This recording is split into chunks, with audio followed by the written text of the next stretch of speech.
A gente fala sobre as boas relações que Daniel Vorcaro mantinha com os poderes da República. Pelo menos é isso que indicam as conversas que o dono do Master mantinha. Nas mensagens que ele enviava para a então namorada, a Marta Graeff, que foram obtidas pela Polícia Federal, houve até mesmo indicação de que ele conseguia reunir nomes assim, importantíssimos para a história da política atual aqui no Brasil. Eu estou ao vivo com o colunista Paulo Capelli para que ele nos conte quem são essas pessoas. Paulo, boa tarde. A gente sabe, como eu falei, que Vorcaro tem muitas boas relações, mas os nomes que você traz na sua coluna realmente demonstram que o negócio é bem alto, né? Pois é, Rafa, boa tarde a todos. Mensagens em posse da Polícia Federal que a coluna teve acesso mostram que Vorcaro relatou ter se encontrado simultaneamente, ao mesmo tempo, com Alexandre de Moraes, ministro do STF, o presidente da Câmara dos Deputados, Hugo Mota, e o senador Ciro Nogueira, presidente nacional do PP, Hugo Mota, do Republicanos. Ou seja, nessas mensagens com a Marta Graeff, ele disse que se encontrou em março de 2025, em março do ano passado, com Alexandre de Moraes, e nessa reunião que ele estava tendo com Alexandre de Moraes, depois surgiram Hugo Mota e Ciro Nogueira, segundo conta o Vorcaro, a então namorado, para se encontrar com Alexandre de Moraes e ficarem ali os quatro conversando.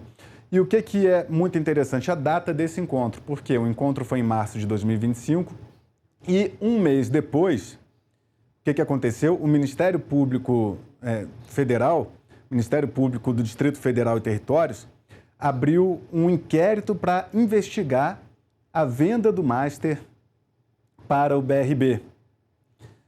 E naquela reunião em março, para tratar de assuntos com Alexandre de Moraes, tem toda aquela questão do contrato que teve o Vorcaro com o escritório de advocacia Viviane Barça de Moraes, aquele contrato de 129 milhões, tão falado. E aí, nessas mensagens, mostra uma reunião de Vorcaro com Moraes e que depois, num segundo momento, chegaram Ciro Nogueira, senador da República, e o presidente da Câmara dos Deputados, Hugo Mota, do Republicanos. Um mês depois da reunião, alegada por Vorcaro, nessa reunião que ele disse ter tido, disse a ex-namorada ter tido, o Ministério Público abre um processo, um inquérito que culminou nessas investigações também, envolvendo o Banco Master. E tem um detalhe também, Rafa, que também está na nossa coluna hoje, que o Hugo Mota teve reunido com o Vorcaro em uma reunião até às 3 horas da manhã, segundo diz o próprio Daniel Vorcaro, nas mensagens.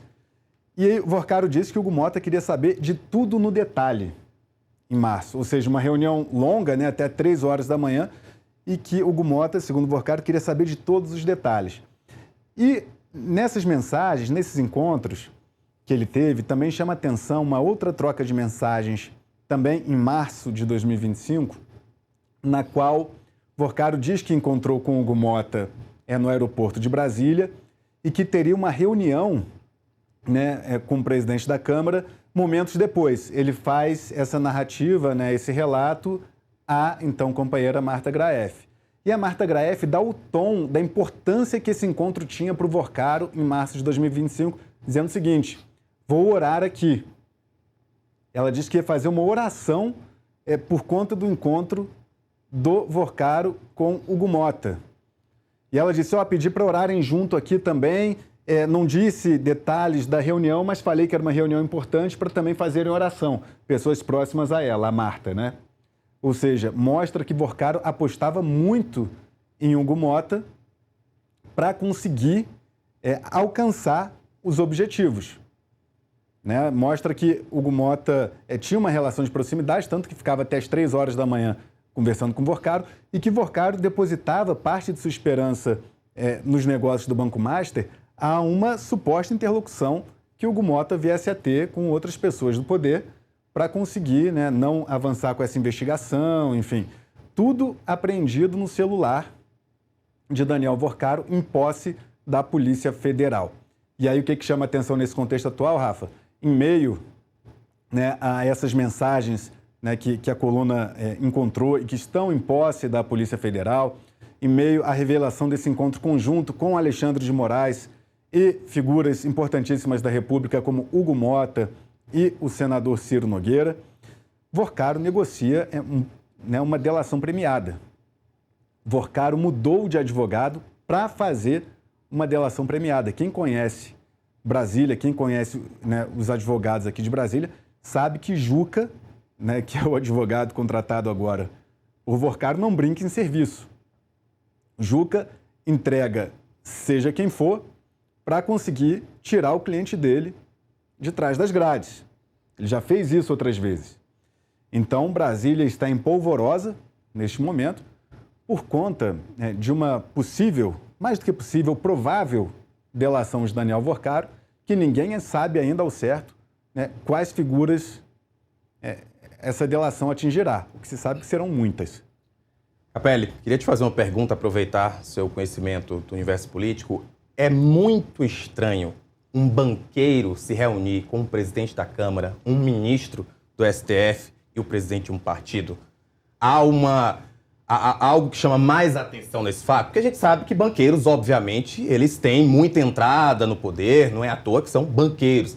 Mas eu queria também entender um pouco se chama atenção, de fato, essa intimidade a qual Vorcaro parece dizer que tem com esses três nomes que são no topo da cadeia alimentar da República.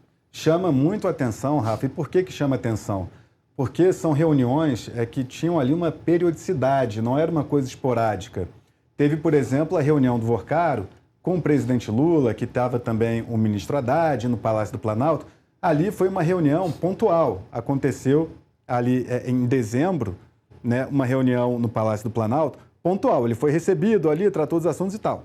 Agora, com Hugo Mota, presidente da Câmara dos Deputados, e, ao que parece, com o ministro Alexandre de Moraes, esses encontros, essas reuniões, eram mais corriqueiros, aconteciam com maior frequência, apontam as mensagens no celular de Daniel Vorcaro. E com o próprio senador Ciro Nogueira também, os documentos indicam, tem ali e-mails de Daniel Vorcaro separando um helicóptero dele, Vorcaro, para que Ciro Nogueira pudesse utilizar, juntamente com Antônio Rueda, presidente do União Brasil. Ou seja, Ciro Nogueira, presidente do PP, e Antônio Rueda, do União Brasil, Vorcaro queria reservar um helicóptero para que os dois usassem em São Paulo para os deslocamentos. Essa intimidade é que não é comum. Esse acesso de você estar de madrugada com o presidente da Câmara, numa reunião fora da agenda, discutindo interesses privados e não interesses públicos, de interesse da população, mas uma negociação ali onde o Master estava passando por apuros e ele sendo recebido fora de uma agenda, porque uma coisa é se acontecesse às claras, Rafa? Por isso que aqui no jornalismo, e é muito legal da nossa profissão, é que a gente busca justamente expor, jogar à luz muitas coisas que os poderosos não querem. Agora, se essa reunião tivesse acontecido de forma aberta, se Hugo Mota tivesse dito, olha, estou aqui reunido para tentar ajudar, é um banco, não sei o quê, é uma empresa, gera emprego. Não, foi algo ali escondido. A mesma coisa com Alexandre de Moraes. Essa reunião que Vorcaro disse ter tido com Alexandre de Moraes, que depois chegou Hugo Mota, depois chegou Ciro Nogueira, também não foi uma reunião divulgada pelo ministro do STF.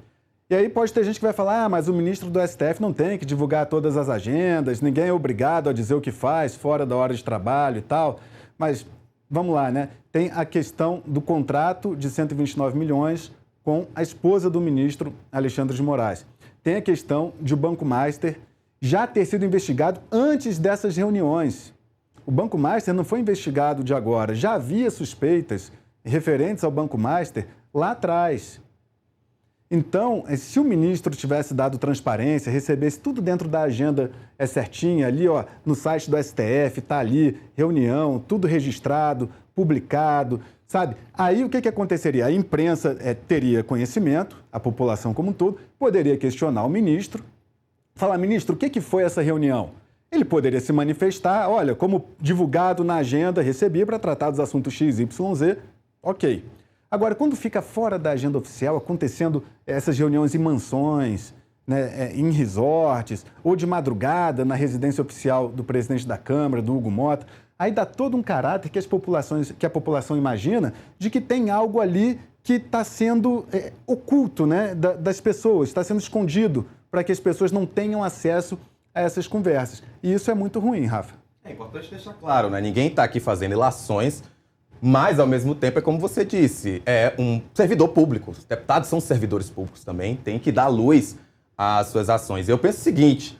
Todos os que citamos aqui são servidores públicos, à exceção do Vorcaro, do próprio Vorcaro. Eu penso o seguinte, você falou aí que foi até as 3 da manhã. Se eu fico numa reunião com um amigo até as 3 da manhã, ou eu sou muito íntimo, ou eu tenho muito interesse. Das duas, uma. Ou os dois juntos. Ou os dois juntos. Porque ficar amigo íntimo e tem muito interesse. Ficar até as 3 da manhã com alguém, você realmente tem que ter ali realmente uma intimidade e um interesse. E eu acho que é isso que tem que ser colocado à luz, que é como você disse. Qualquer um tem o direito, eles de fato têm o direito à vida pessoal, ninguém está querendo tirar isso. Mas ao mesmo tempo que o cargo está envolvido, aí sim envolve cada um dos cidadãos brasileiros e é por isso que a gente está de olho em tudo isso. E chama a atenção o timing desses encontros, né? Em março de 2025, sendo que em abril o Ministério Público do Distrito Federal e Territórios abriu esse inquérito para investigar o Banco Master de Daniel Vorcaro. Ou seja, pelo que as mensagens indicam, o banqueiro estava vindo a Brasília muito preocupado com o que aconteceria, né? Isso é um ponto importante. Porque numa das mensagens, né, quando a coluna teve acesso à mensagem, diz lá a mensagem da Marta Graeff, então namorada de Vorcaro, dizendo que iria fazer oração para que as reuniões de Vorcaro com o Hugo Motta em Brasília dessem certo.